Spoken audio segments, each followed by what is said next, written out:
Alors, j'ai une très bonne impression parce que les gens sont venus voter très tôt et apparemment le vote a commencé dans les délais qui étaient impartis.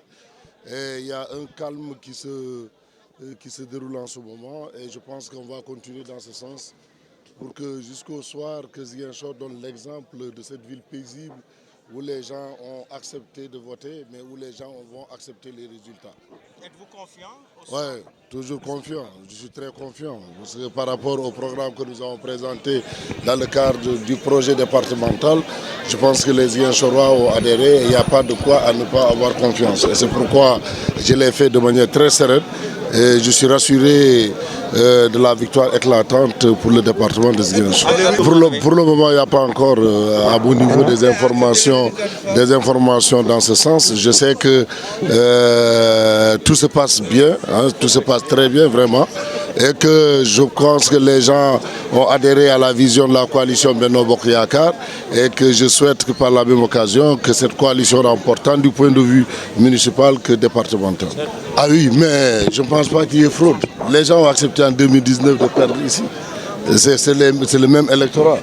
Et au contraire, l'électorat a augmenté. Si on a gagné en 2019, pourquoi avoir peur? Si on a conservé ses militants, on n'a pas à craindre autre chose.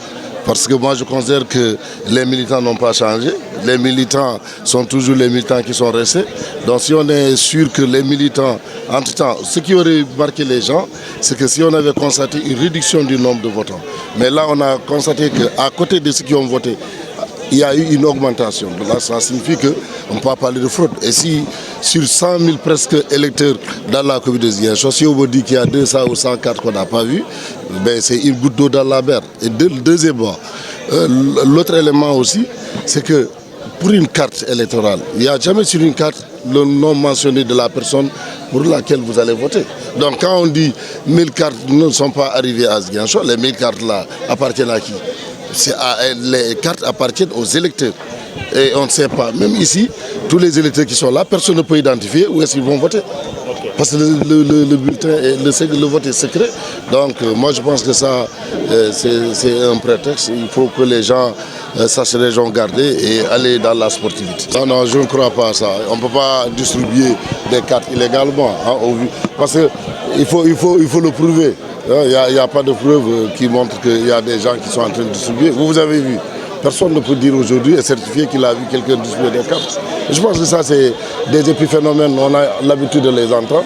Mais ce qui est sûr, les gens sont en train de voter. Et ceux qui sont en train de voter, il faut du respect pour eux. Comme c'est moi qui gagne, j'accepte. Je ne peux pas refuser ma victoire.